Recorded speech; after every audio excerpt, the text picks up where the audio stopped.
Good evening and welcome. We will have our student board member, Naomi Ortiz, Lakewood High School, lead us in the pledge.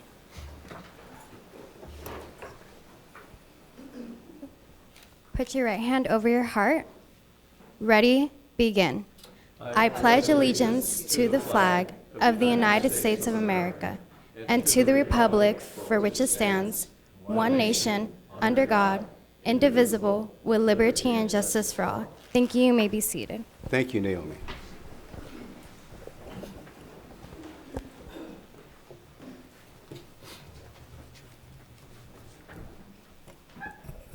We welcome those who are here for purposes of addressing the board at the proper time and in the order of their request. For those who have not already submitted a request, we have provided forms in the back of the room and also have additional copies here in front at the Assistant Secretary's position. If you wish to speak during the meeting, please fill out a form indicating your name and the agenda item that you wish to address. You may also make a request to give testimony on an item not listed for discussion today. However, full discussion on any items not listed on the agenda will have to be delayed until such time as the item can be publicly posted in advance as a regular agenda item. If you wish to ask questions, please address them to the chair and not to individual members of the board or to the staff. The board has been meeting in closed session regarding matters listed on today's closed session agenda and wishes to report that no reportable actions were taken. Public hearing, there is none. Call for agenda items for separate action. Adoption of the agenda is posted. Move approval. Second. Discussion? All in favor? Aye. Opposed? Abstain? The motion is approved unanimously. Approval of minutes? Move approval. Second. Discussion? All in favor? Aye. Opposed? Abstentions? The motion is approved unanimously. We are now at communications, and it's a great honor to call up Dr. Pamela Leavitt for our Gates teacher recognition.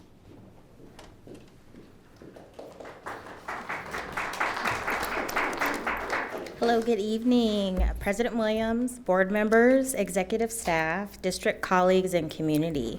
Tonight we're here to recognize and celebrate the very hard work and collaborative spirit of our teachers who've completed the criteria to obtain Long Beach Unified School District's GATE certification.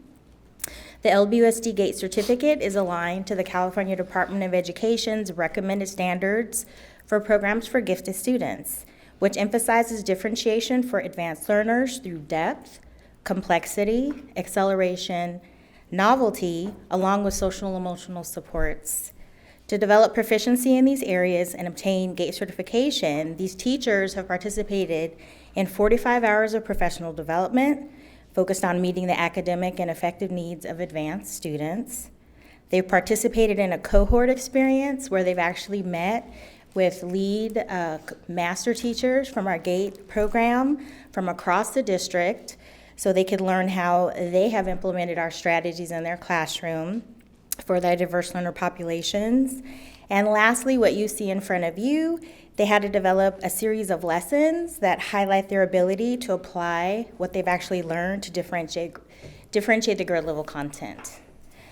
Before we award our certificates, we're actually going to hear from 3 of these teachers, share about their learning and the impact on their classroom practice. First, we'll hear from Brenda Martinez-Alagüe, and she's from Stevens Middle School. We'll also hear from Nakia Lee, and she's from Jefferson Leadership Academies. And last but not least, of course, we've got Amelia Garib, and she's our GATE coordinator at Bancroft Middle School. So we'll hear from them first before we hand out our certificates. Brenda.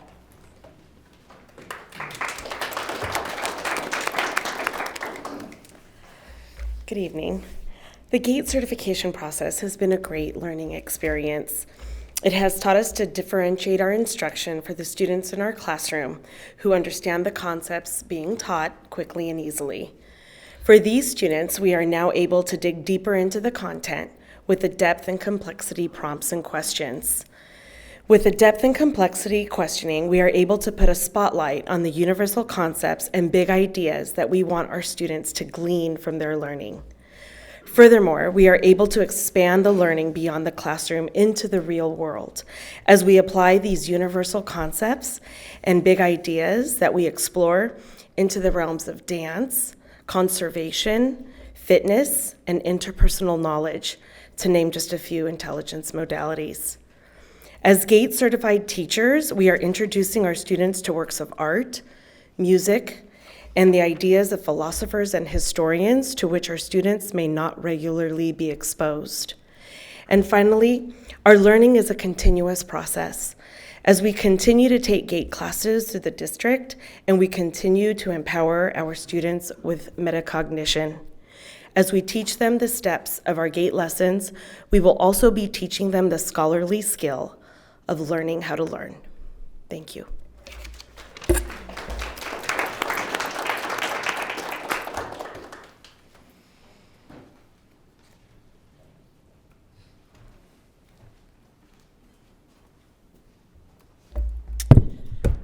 Good evening to you all. I'm a bit under the weather, so forgive the voice and the potential coughing, but I could not miss this night. The road to GATE certification has indeed been a long one, from weekly meetings at 4:15 p.m., which we all know is the peak hour of all teachers' energy levels, to having to design lessons. This road has been challenging. However, it has been a road paved with invaluable experience. One of the missions of this program is to cultivate teachers who can and will support able and advanced learners with appropriate strategies. Under the tutelage of Pam and Gina, teachers leave with an understanding that differentiation for smart kids is not faster, harder, or more, but ultimately it is responsive teaching. It involves teachers modifying what students will know, how they will think, how they will access and use their resources, and how they will demonstrate what they have come to know, understand, and be able to do based on student readiness, interest, and learning profile. As a result of LBUSD GATE PD, my teaching has forever been impacted. I'm currently in my 5th year, and I have seen my development over time, and I know I will continue to improve because of the wealth of knowledge that I've gleaned from this experience. Approaches such as universal concepts, big ideas, deductive reasoning, inductive reasoning, and group investigation have totally transformed my instruction. With universal concepts, my students are able to understand and witness the transferability of universal themes and find connections among seemingly unrelated ideas. With deductive reasoning, I am able to provide my students with opportunities to prove or disprove generalizations. Here, the aspect of substantiating evidence is crucial, an integral skill also needed for college and career readiness. As someone who teaches all students on the ability spectrum, one of the most impactful additions to my teaching has been the implementation of depth and complexity and content imperative thinking prompts. To the untrained eye, these thinking prompts are nothing more than nice, colorful images that decorate my classroom. However, these visual prompts serve a wealth of purpose, which I am able to witness daily when students are able to articulate big ideas of literary and informational texts, including theme and central idea, or when students understand the importance of proof and rationale when supporting conclusions drawn from the text. I see the payoff of these thinking prompts when students understand the rules of explanatory essay compositions and execute them successfully, or when they are able to articulate the process of narratives and create their own stories filled with descriptive details that follow the sequence. In my classroom, thinking prompts are synonymous with annotating. Through the use of thinking prompts, students are able to deepen their understanding of text as they read and comprehend literary and informational texts independently and proficiently. Earlier, I mentioned responsive teaching. As educators of gifted and talented students, it is important to remember their academic abilities are only one part of who they are. We are teaching different students who come from diverse backgrounds. LBUSD GATE PD makes sure teachers are aware of this reality and reflect diversity in their teaching practices by exposing candidates to Banks's multiculturalism's 5 dimensions. For some teachers, the information is eye-opening, and for some teachers like myself, Banks's dimensions affirm what we already do in the classroom. It affirms the need for culturally responsive classrooms and the importance for students to see the faces that look like their own, as well as exposure to different perspectives in the curriculum they engage with. Mirrors and windows, as Pam would put it. In my instruction, I make it a point to provide equitable pedagogical experiences for students. I am aware of how my own biases can impact knowledge construction and how hidden curriculum empowers students. Lastly, I am aware of the importance of prejudice reduction in helping students develop more racially positive attitudes. Banks' 5 dimensions and so many other aspects of LBUSD, GATE PD are why I and so many others are better teachers. Thank you, Pam and Gina, for your instruction. Thank you, members of the cohort, for your support. And thank you, LBUSD, for providing teachers with opportunities for professional development.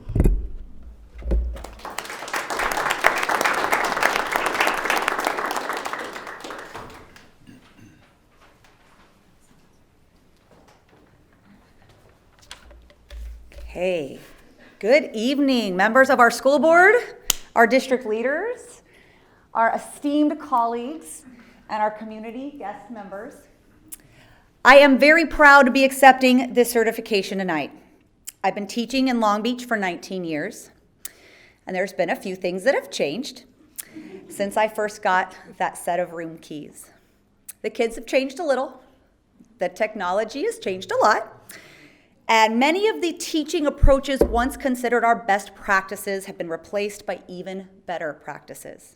Our time moves forward, and so does our profession. But what hasn't changed much is our kids' potential to achieve amazing things when they are truly engaged in their own learning process. The instructional and curricular approaches this certification program has taught me are some of the most powerful teaching tools I've come across. Being able to see these approaches come to life in real teachers' classrooms with real students was very beneficial. And working with this awesome cohort team, I was able to collaborate on several lessons, utilizing the best tools of the trade that we have, which is the experts in the room with us. Some of these approaches are printed out in my portfolio that you have in front of you, and many more get put to work every day in my 8th grade classroom at Bancroft. When I accepted this position, I committed to completing the certification process because I wanted to give my students who were identified as gifted the best education I possibly could. And what happened was I discovered that these strategies will enable me to give every student that same exceptional experience, whether they are sitting in my accelerated section or not. Deductive reasoning, critical and creative thinking, depth and complexity prompts, all of these methods we learned are just plain great teaching. They're inclusive, they're engaging, they create points of access, they encourage us to re-examine what it means to teach from a multicultural perspective, and they prompt us to evaluate those windows and mirrors that we present to our students in each of our classrooms. It's been so valuable to have worked alongside such amazing teachers, and I want to especially thank Pam for her great patience and support, because I am certainly a better teacher because of this program. Thank you.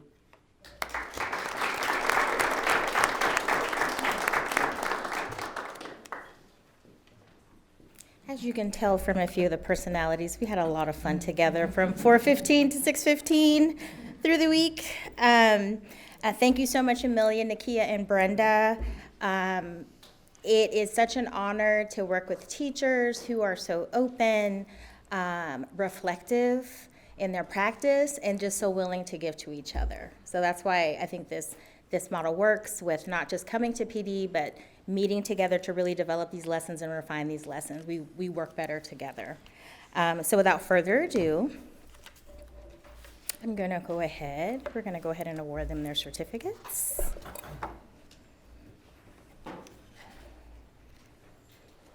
I'm going to start with Brenda Martinez Alegwe.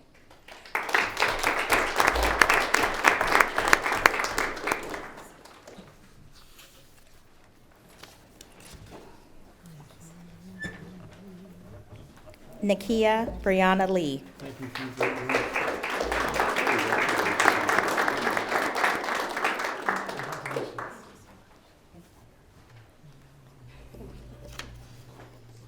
Amelia Garib.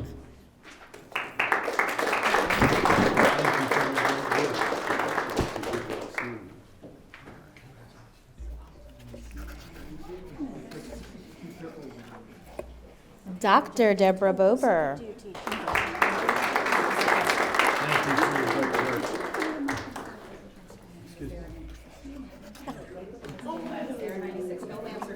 Megan Rauerdink.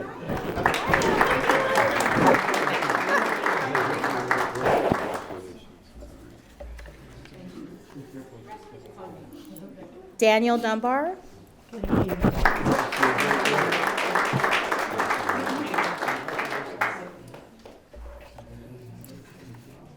Shannon Weeks. Thank you for your good work. Thank you. And we also had Rocio Rodriguez, but of course her child's in a Christmas play tonight, so she is there and not here. Thank you very much.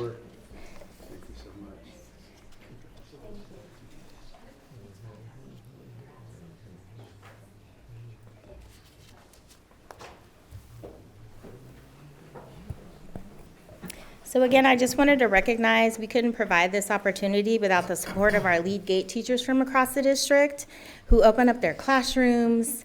They run the cohort meetings and provide professional development, showcase how they implement these strategies in their classrooms with their learners from across the district, and feed us too, so that's always good.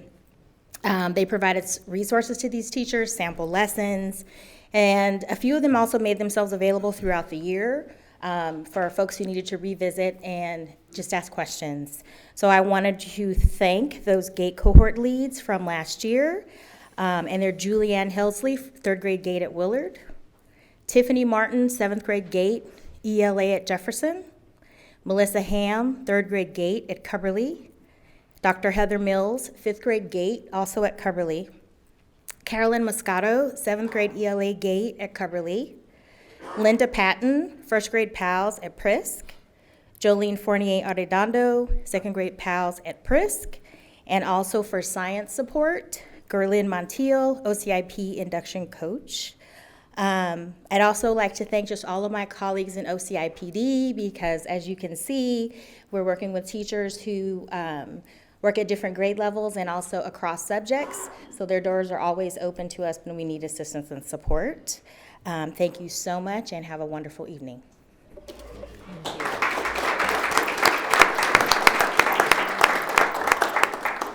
Dr. Leavitt, I'm just recalling when we had that conversation many years ago about you getting your doctorate. Congratulations. And congratulations to all of our GATE teachers for the wonderful achievement and what that will add to our district and to our students. And I know at this point you may want to go out and celebrate, or you can stay with us for a board meeting, so you can choose. But again, congratulations to each and every one of you.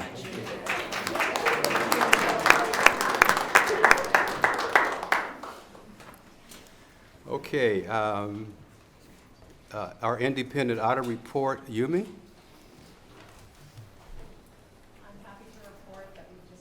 A very successful audit season, and I'm happy to introduce Gemma Tashinsky from Clifton, Larson, and Allen to discuss the audit results. Thank you, Ms. Takahashi. Members of the board, administration, thank you for having me here this evening to go through the results of the financial and compliance audit with you this evening.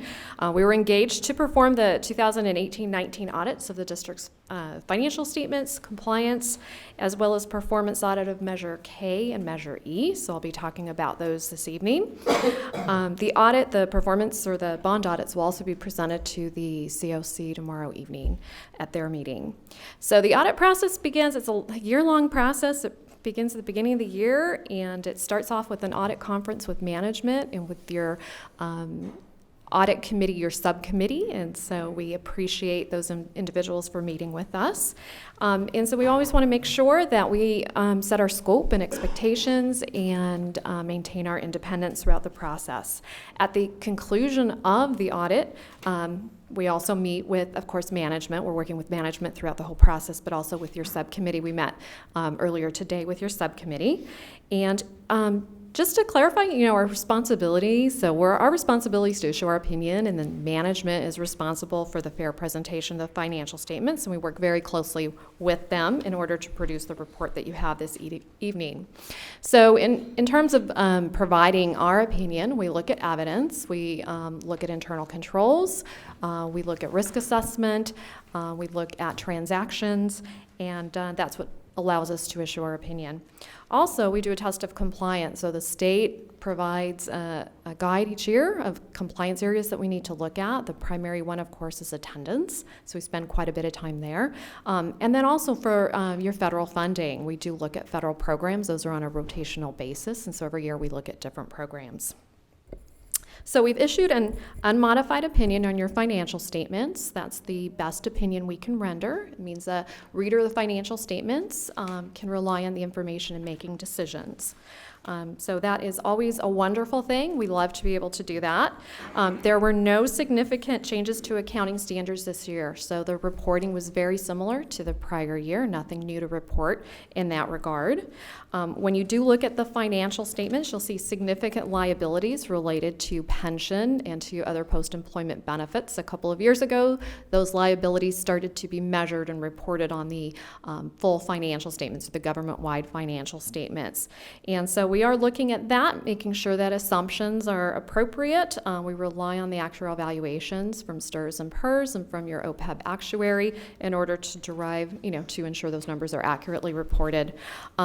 It does create a very negative net position on all school districts' financial statements. So when you look at the statement of net position, you'll see a negative unrestricted balance, but that's because of those liabilities. And you're in the same situation as every other school district in the state. So nothing to be alarmed about.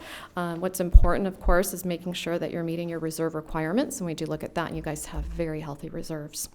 So let's see, what else do we want to say? We've looked at that. There were no audit adjustments. So again, a credit to your fiscal department, ensuring that they're closing the books appropriately, recording for things throughout the year appropriately as well. We had no findings. So we look at internal control. We look to ensure that in those key areas, receipting, disbursements, payroll, that everything's in order and that you have good segregation of duties, and so we can rely on that. So we had no findings. In terms of state programs, on page 81 of the report, there's a nice list of all the programs that the state requires that we look at. Some don't apply to you. Many of them do, but there were no state findings. And again, the key area is that attendance. We spend quite a bit of time visiting the sites, looking at the attendance process. And then in terms of federal programs, this year we audited special ed, Head Start and Title II, and again, we look at compliance and we look at internal control in those areas, and we had no findings. So good job on fiscal, good job on your program side, because part of our audit is compliance related to program, how the program's operating, not just if the expenditures are appropriate. So good job in all those areas. So that's it on the financial and compliance audit. In terms of the bond audits, we've issued an unmodified opinion on both Measure K and Measure E's financial statements. Nothing significant to report in those reports. There were no internal control findings as part of the performance audit. We tested about 76% of total expenditures within those two different bond measures. And again, we're looking at transactions. We're making sure that the expenditures are appropriate based on what the voters have approved, and we had no issues of noncompliance to report. So again, a very clean audit. I want to go ahead and publicly thank everybody who was part of the process. We work with a lot of people throughout the year. So in fiscal, Yumi, her team, Susan Ginder, Renee Arcus, Jennifer Gear, and then on facility side, in particular, Ellen, Sarah Slater, their teams. We make them pull a lot of documents. It's a lot of work. But also the sites, ASB, attendance, the folks that run the programs. So we appreciate everybody's cooperation. Everybody is very cooperative. So I am happy to take any questions about the reports or the results. So bottom line is we will meet our financial obligations in terms of our projections. Well, we don't look at your projections, so we're not doing an audit of projections, but we are looking at your reserve, and you have nice, healthy reserves. So, so good job on your accounting, so you can rely on your accounting systems. My question is really a broader question. It's, given the status of other school districts, if there were any irregularities or inconsistencies, in what areas would you sort of be looking at? What areas would you be finding them in that would then impact the certification or the ability to So if qualify? Sure. So if there were scope limitations, if we didn't have appropriate access to information, so if you had significant audit adjustments, material adjustments where, again, management's not closing their books properly, so we would be concerned about the internal control and the closing process. You know, on the compliance side, we have a lot of districts that struggle with unduplicated count. And so that's something to kind of watch. There's a lot of timing rules in terms of when you have to update data and what matches with your, you know, your NSLP versus your English language learners. So that tends to be probably our most popular finding currently is that particular area. And then on the program side, the federal side, just procurement procedures, suspension, debarment, those seems to be the areas where most districts struggle, making sure they're following the federal rules for going out to bid or getting their quotes on contracts and services for federal programs. So you're guys doing a great job. Thank you.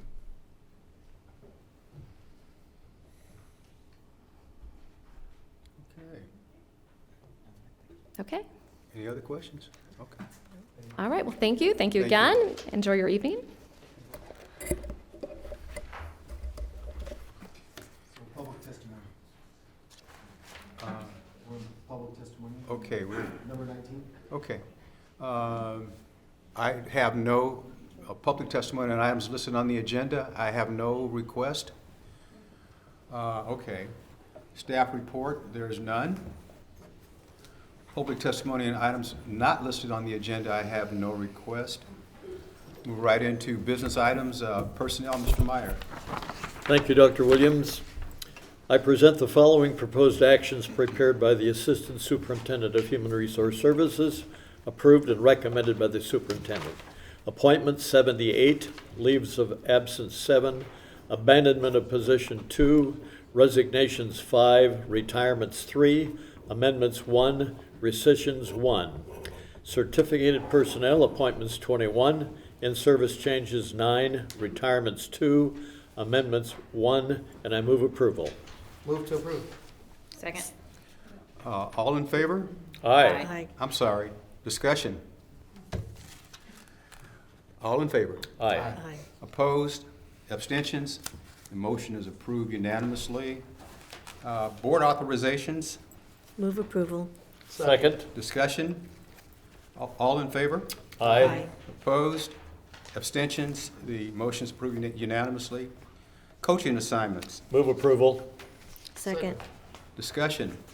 All in favor? Aye. Opposed? Abstentions?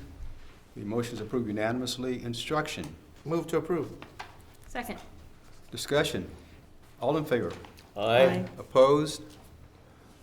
Abstentions? The motion is approved unanimously. Finance Report A. Move approval. Second. Discussion? All in favor?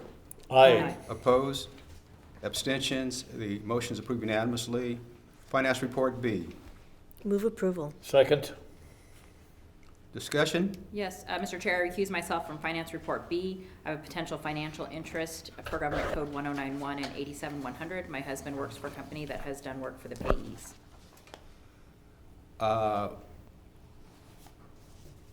All in favor? Aye. Opposed? Abstentions?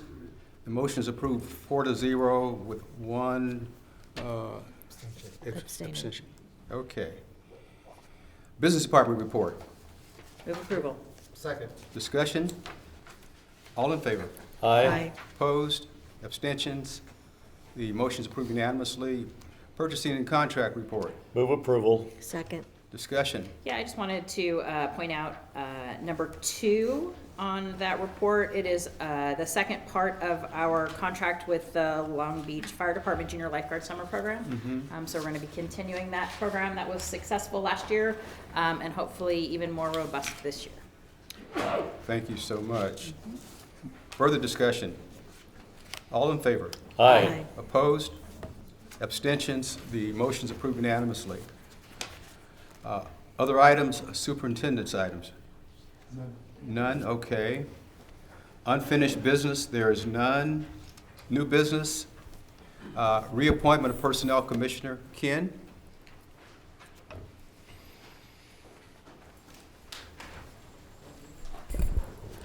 Thank you very much. Good evening, President Williams, members of the Board of Education, Superintendent Steinhauser, and members of the executive staff. Tonight before you is a recommendation for the renewal of one of our personnel commissioners, Linda Vaughn. She's been a part of our 3-member commission since March of 2011. She's been an excellent leader for our commission and is currently the vice chairperson. Her background includes a 43-year career as a classified employee for the Linwood Unified School District, where she retired as the secretary to the principal of Linwood High School. She has also been the CSEA Union Chapter President at Linwood and is currently the chairperson of the CSEA Merit System Committee, which is an internal organization within CSEA. Ms. Vaughn is here, so if there's any questions that you would like to ask, she can answer them for you. So. Well, Good evening. First and foremost, let's vote on it, then we can ask if she has any comments. We'll make sure she gets voted in here first. All right. I move approval. Okay. Second. Discussion? Just a question. I couldn't find, is the term a 4-year term? 3-year term? Okay, so this is the end of her third year term? Okay. Further discussion? All in favor? Aye. Opposed? Abstentions? The motion is approved unanimously. Congratulations, Linda. Now you can speak. Well, I'd like to thank the board, the superintendent, and the staff for allowing me to continue as the personnel commissioner. I have enjoyed working with to protect the classified employees' rights. And within protecting their rights, we make sure that the students are protected and that they have the best staff possible to serve them in all the areas that the classified staff do. And with that, I thank you again for reappointing me, and I wish all of you a Merry Christmas. Thank you, Linda, and congratulations. Thank you so much for your service, Linda. Thank you. First interim financial report, 2019-2020. Yumi? The first interim financial report is really our first look at revenues and expenditures for this year. We are recommending a positive certification, meaning that we can meet our financial obligations this year and in the 2 subsequent years. Some changes of note in our budget is the inclusion of the compensation increase for CSEA, as well as the retroactive compensation increase going back to 2018-19 and the 1% off-schedule compensation increase.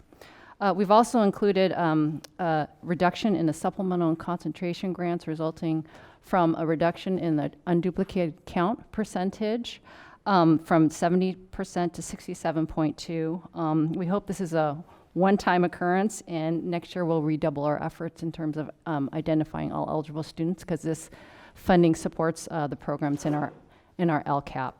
And also we've included one-time special education funding of approximately $5.8 million.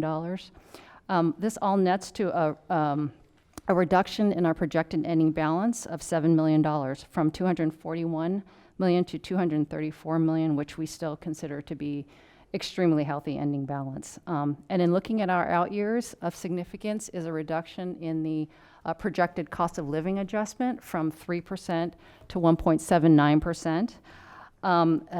This would result in deficit spending of approximately $20 million, and this deficit builds as we project further out if this materializes. So we anxiously await the governor's budget in the second week of January to see if there will be any additional funding beyond the COLA provided to school districts, but and what the out-year projections for the cost of living adjustments will be. So we will be back at second interim with the inclusion of all the information from the governor's budget. Thank you, Yumi. Get a motion? Move to approve. Second. Discussion? Yes, thank you, Yumi, for the summary. Mr. Superintendent, I'm wondering if you could speak a little bit to the importance of those students that qualify for free and reduced lunch, And so we have, although it's, it may seem like 3% is not a significant decrease, given that there are many of our funds we don't have any direct control over. This is one that if we have an accurate count regarding our students that families and students that qualify for free and reduced lunch, can you talk a little bit about it? Sure.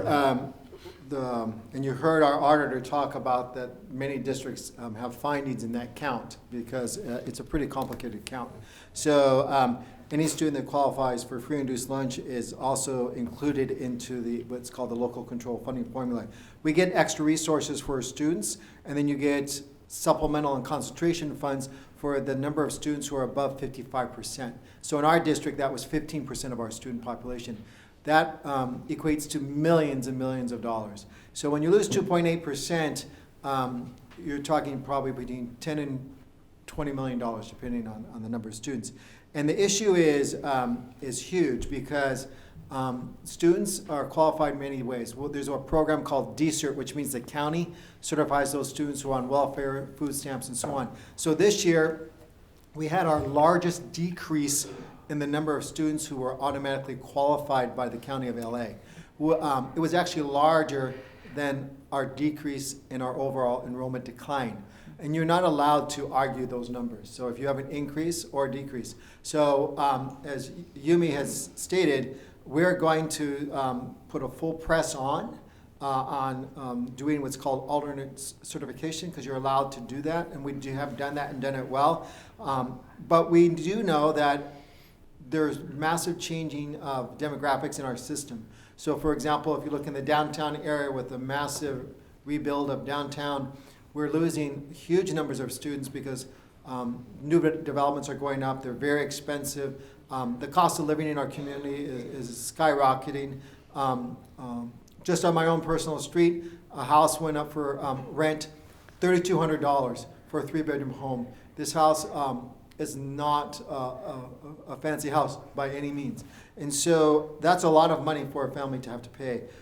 In our some of our most depressed communities, it's not uncommon to have rent for $1,500 for a 1-bedroom. So we are going to do a full press because we don't know if this new 67.2 is the new norm, or is it 68, or is it 68.5. So I do want to commend the level offices and the business department because we have a great plan of action. But it's almost like the census count. It is absolutely critical that every student return their lunch application, the alternate form if it needs to be, and that we have to do everything, all 10,000 of the employees, to ensure, because it's millions and millions of dollars. And this year, as you know, it's a slighter loss because it's this year. But if it continues, it will be a huge impact on the school system. Thank you, Mr. Superintendent. And I think, to your point, at this point in our history, every single dollar that goes to public education matters.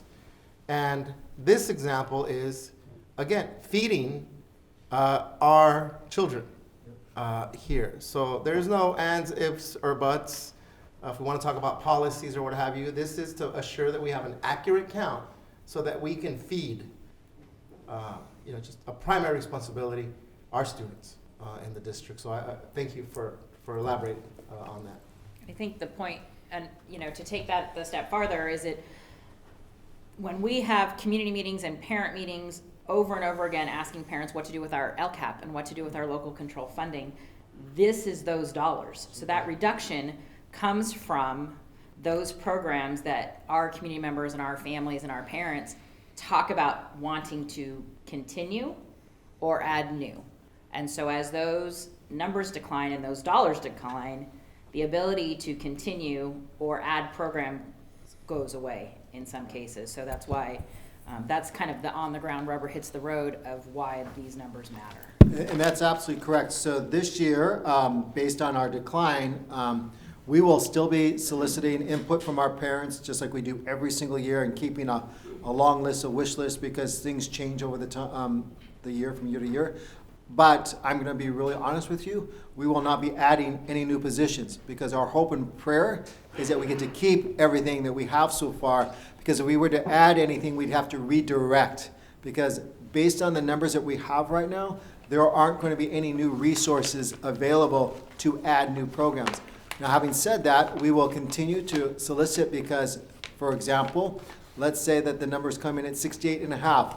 Well, that's an increase from this year, and then we would take those recommendations, and you as a board would vote on which ones would be implemented. So we will always solicit input. We will always do our continuous improvement efforts, but being honest and transparent as we always are, there will be no new programs implemented this year. If we do anything new, it means that we have to take from Peter to pay Paul, and that's just the honest truth. And I'm sorry if I missed it, but was there a dollar amount, maybe, I don't know, you or Mr. Superintendent, the difference between the 70 and the 67.2? For Did you this mention the year, dollar yeah, amount? for this year, it's about approximately 4 million. For next year, it'll be approximately 10 million. So, comment to all of our community members. How important it is to stay engaged with us, but also to stay engaged in terms of where much of our funding comes from and what it's based on. That we have control over these recommendations, but we also have control over assuring that we have sufficient funding for us to provide the highest quality public education possible to our students. Further discussion? All in favor? Aye. Opposed? Abstain? The motion is approved unanimously. Approval of architectural and engineering firms. Move approval? Second. Discussion? All in favor? Aye. Aye. Opposed? Abstentions? The motion is approved unanimously. Report of our board members, and we will start with our student board member, Naomi. Hi. Okay, so Lakewood's having a very exciting time this year. We're in our last year, hopefully, of construction, so there's a lot of moving parts. After this winter break, all of our teachers are going back to their rooms, so that's great. And then last week we finished our holiday concerts, so we had our madrigals and the band and all of the choruses. Today at lunch we had pictures with Santa, so that's a favorite every year. And our winter formal is coming up in January. And then we're just preparing for finals and hoping to finish with a good first semester. Thank you. All right, thank you. That was short and brief. So we always ask a few questions of our student board members. Are you a senior? Yeah. I'm a Okay, senior. and you've made college plans, have you? Mm-hmm. Have you Yes. decided on where you're Yes. going? Well, I applied to 2 UCs and 2 Cal States. Yeah. So UC Irvine, UCLA, Cal State Long Beach, and Cal State Fullerton. Okay, and have you decided on a major, or? I'm applying into the biomedical field, so Okay. biochemistry. Well, thank you so much, and good luck to you. Thank you. Thank you very much. Let's start on this end, this time with Diana. Okay. I'd also like to mention that we have the activities director for Lakewood High School here, Warren, he's in the back. I don't know if we want to. So thank you for coming and supporting Naomi. I'm going to leave it to my fellow board members, somebody to mention Project Harmony. I don't know if that was on your radar, but okay, great. So I can focus on the 9th annual pageant, the winter pageant at Buffum, and I don't want to take too long because it's the last board meeting of the year and I don't want grief.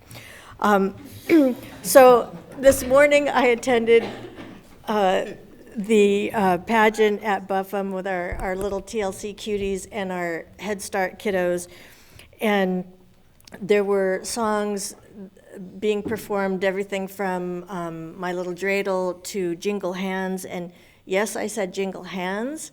We're familiar with the Jingle Bells thing, but these kids had jingle bells on their hands and their ankles, and they did a bunch of, jumping and moving around, and it was perfect, especially for kids that have a lot of energy. So that was very delightful. And then also I learned that this year Buffum is starting a new program. They opened up their enrollment to any family interested in a preschool opportunity for the kids to become a typical peer and in classrooms with the other preschool kids, everybody together, inclusivity, all that good stuff. So that's happening for the first time at Buffum this year, so that's great.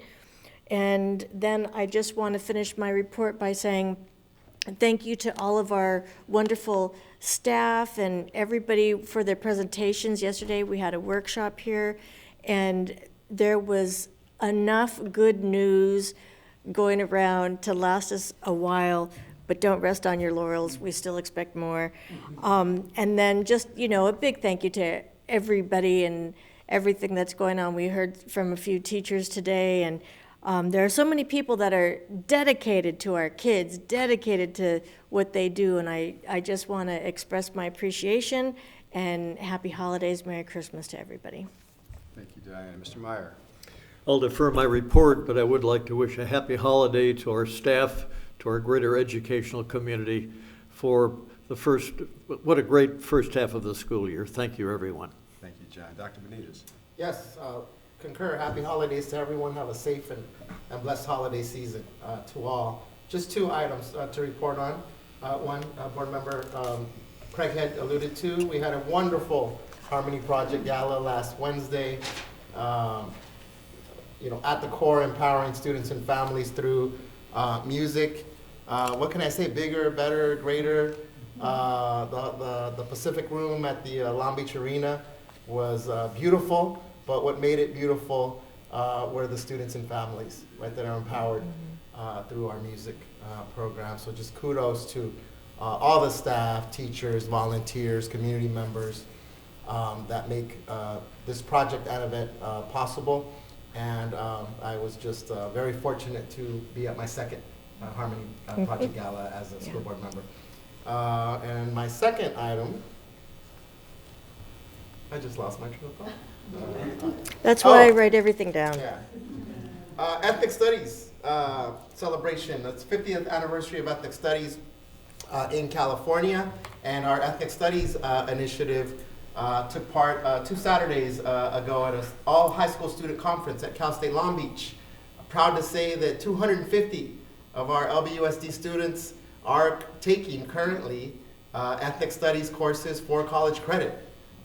So it was, I think Chris Barunda said it best, it was proud to be in an auditorium, a proud moment to be in an auditorium at Cal State Long Beach, one of our big lecture halls, and for the majority of the students in there to be LBUSD students. So I look forward to that being a requirement for our high schools and colleges here in California. So again, kudos to everyone that makes that Ethnic Studies Initiative partnership with the CSU possible.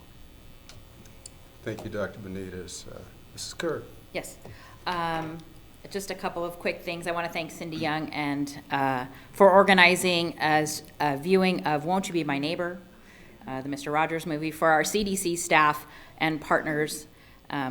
It was an uplifting night to be together and always fun to see folks off campus and off site for fellowship. So thanks to Cindy for putting on a great event.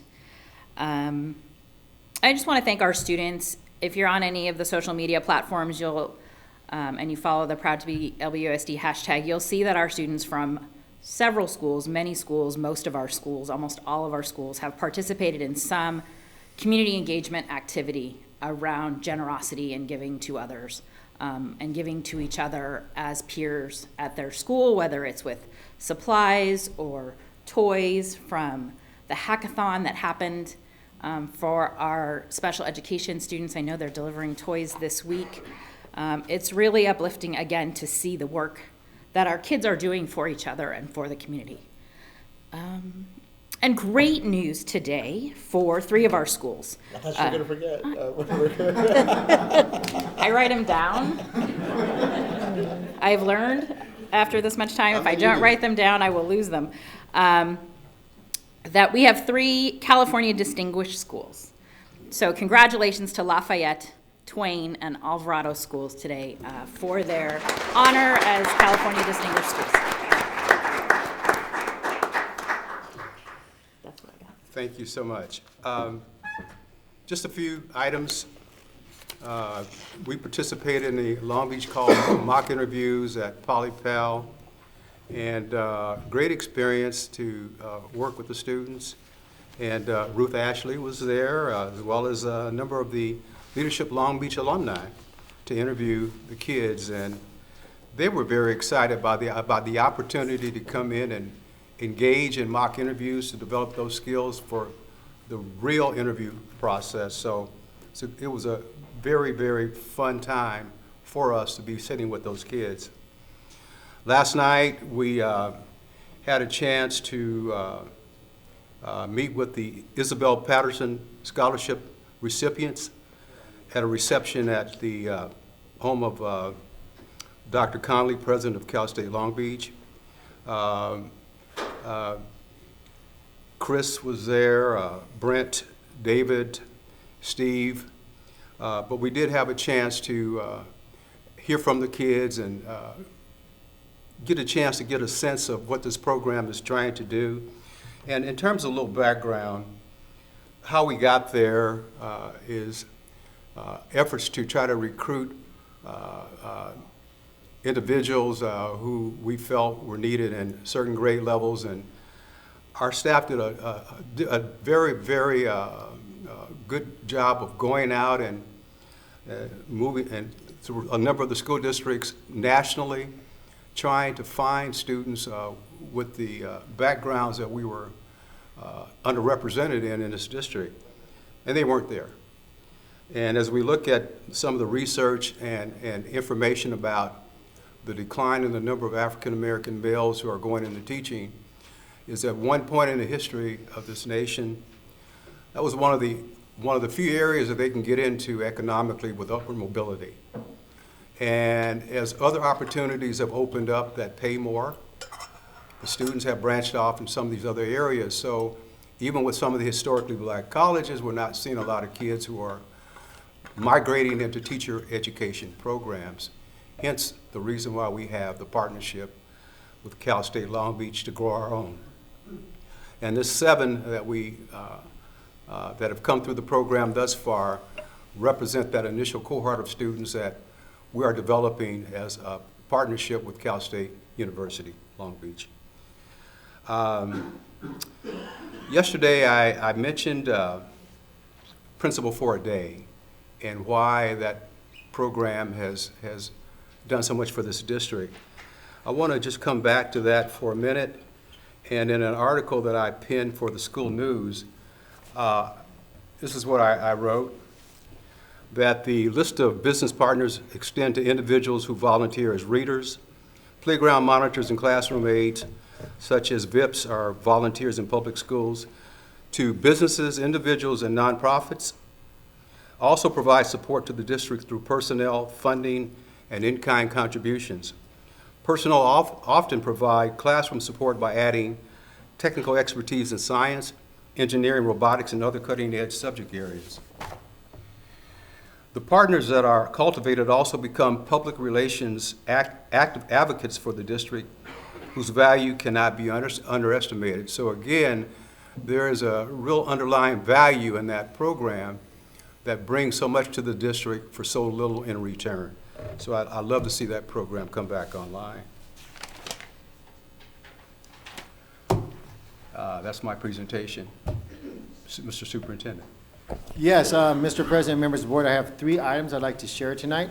First, I want to publicly thank you for your commitment to supporting our youngsters K-12 in our district with technology. As you all know, we have 85,000 Chromebooks in this district with 72,000 kids, so we're more than a 1-to-1. It's pretty cool. Some schools have one where the students can keep at home and one where they keep at school. And so I've literally received hundreds of letters and emails from kids and from parents, so I'd like to share with you a few of those. One from a parent was, she just wanted to say thank you because her son, who was at 3rd grade, wanted a Chromebook, and he was one of the proud recipients to get a Chromebook. So she just said thank you because she didn't know how she was going to be able to get the Chromebook. And for those who don't know, by the board's refresh program, which means we replace them after a certain period of time, in this case it was 4 years, the board approved the distribution of 24,000 Chromebooks to our students. And so in some cases, every kid in the school got one. In some cases, the students were selected on a variety of issues. For example, if you follow social media, you saw Wilson, it looked like a Black Friday shopping event. 850 students were in the quad lining up to get their Chromebooks. Another youngster sent this to me in beautiful cursive writing. We still have cursive. So, dear Mr. Steinhauser, thank you for being the greatest boss in the world. I'm so happy that I go to a school, that I get to go to school each day, and I know that there's a lot of my students, there are a lot of students in the world that don't. In fact, I got my own Chromebook. That made my schooling a lot easier. I want to thank you for making such a good decision. So so that's really, really important. The next is yesterday, and I have tons of these, and I read these, and they're just the joy of, and that's why we come to school each and every day.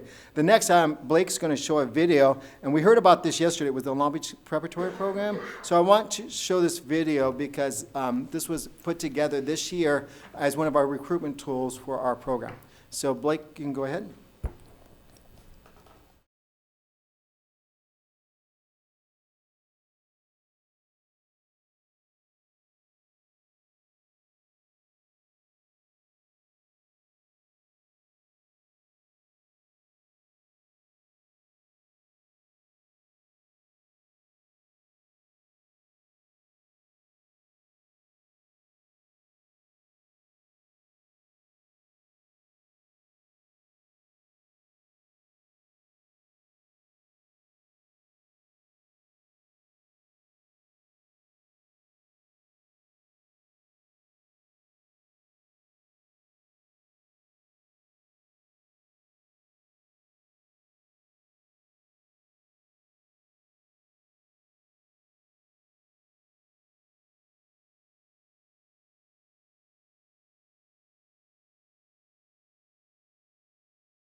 It's a tearjerker. But I want to thank the board because, as Dr. Edith said, This is funded out of the LCAP. This is an LCFF funding formula. And I want to publicly thank Dr. Kim Johnson and Robert Tergorda. This program's been going on for many years and is being replicated in other school systems. And this program targets kids in poverty, and as you heard, in some cases, families where kids have, suddenly their parents have died and huge tragedies. But you look at the support that they're getting for free. It's a 2-year program, as you heard yesterday, and so we don't have to do these types of programs, but we do them because they're the right thing to do. And this, as Dr. Benitez and others have said, this is why we spend our money to improve our life of our students. And so this is to support Naomi and her peers, and so that they can go wherever they want to go, just like that young lady who said she's going to Pennsylvania. And it's not only a game changer for her, but it's a game changer for her siblings, and in some cases for the entire community, where they live. So this is the next one I'm going to say is very difficult. And I probably won't get through it, but that's okay. So yesterday we had a great board workshop. And so it was just another great example of what this district stands for. We had great items from the business department to the instruction department, governance questions. And unfortunately, we did have to postpone one presentation. And that's my fault because I overbooked the presentation. But as board member Craig had said, there was so much good, and we expect so much more. And so I just want to thank everyone for that. And today I shared that I'm going to be retiring at the end of the year. So it's not because I don't like my job. It's the complete opposite. But I do want to publicly thank this board and the board that hired me 18 years ago. And to Naomi, I want to share this with you. I was 43 when I became superintendent. That's pretty young. And that board took a huge risk on me and gave me an opportunity that was a gift. So never, ever be afraid. Don't let your fears take over. Those who know me know that I'm an introvert and I'm not a big risk taker. I demand a lot. But I'm so thankful to those 5 individuals because they pushed me way out of my comfort zone. So when you get a little fearful in your next chapter of your life, hit it head on. And if you fall down, that's good because that's how we learn, And I'm so thankful for those 5 and thankful for these 5 and for everyone in between because this board here is the gold standard of what is called governance. People up and down the state are in awe of what they do each and every day, and I've just given them a huge responsibility. So, because their number one responsibility is picking the superintendent for their school district. So I did tell them I will be leaving at the end of this year, and I will still be as mean and ornery as ever. And I will help with the transition. But I do want to say a couple thank yous, and I apologize to Letitia, because I'm probably going to mess up her timing for her guest. So. This will be the first and only time we speak of this topic. There will be no celebrations of any kind. There will be no board resolutions. People know I'm a stubborn German. I won't show up. I have 74 vacation days, probably 80 or 90 by the time the school year is over. I have 310 sick days. As you can tell, I have a cold. So it may just be a long cold. So having said that, I do publicly want to thank my wife. And I did tell her that I would tell her on the day that I retired, so I told her at 5:30 this morning. So she was rather shocked. But I couldn't do my job without her support and my family. I have 2 great kids, and I want to thank them. I want to thank all the teachers, the staff, the administrators, the counselors. We ask a lot of you. Brian and Kim Weber and I were at Garfield today for a quarterly meeting, and I wish we could have filmed that meeting, to be really honest with you. They were talking about data. They were transparent about data. The average tenure of that ILT group was about 20 years in our district, committed to continuous improvement. You don't see that everywhere. And I'm just so thankful because we push a lot, but we support a lot. I want to thank our labor partners, TALB, CSCA, Album. You've always kept the door open And I truly appreciate that. We may not agree on everything, but we agree on 95%. And the most important thing that we agree on is that we're going to do what's best for our kids. And so, and to our community partners, my God, we have the Long Beach College Promise, which is just the epitome of everything. We have an unbelievable mayor and city council that supports us. We appreciate each other. We support one another, our business partners. And I'm going to stop there because I'm going to forget somebody. But to all the kids out there, you're probably not watching this, but if you ever do watch this, I just want to tell you, don't ever stop dreaming what you want to do in life, because it's going to take you down a different path, and you're going to reach things. If you ever told me as a kid that I'd be sitting here, I'd say you've lost your mind. But because of a great education and because of great teachers, one of them right here, Mr. Meyer, who it's all about respect and it's about relationships. I've been afforded opportunities that I never thought were possible from my background. I've been into the White House twice. I've been a speaker at the White House, met the president, met the Prime Minister of Australia, met senators, met governors, been invited to meetings, met billionaires. Most of them are pretty nice. But that's a game changer, and I just share that with you because it was all possible because of a great education and mentors. So thank you, everybody, for what you do. I'm going to be leaving now, and I will be seeing people. I will be back. I'm not leaving forever right now, but it's just really important. I shared with the board earlier that this is probably the second toughest decision I've had to make in my life as a professional, but I know it's the right thing to do, and I'm your number one supporter, so thank you.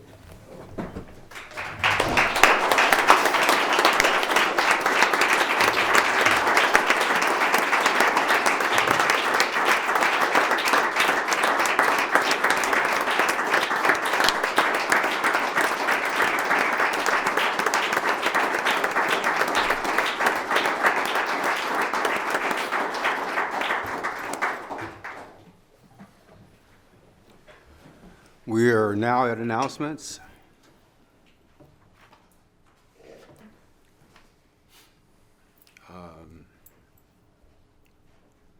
I do want to wish our faculty and staff a happy holiday season and a safe and productive holiday season. This is a tough time for all of us, but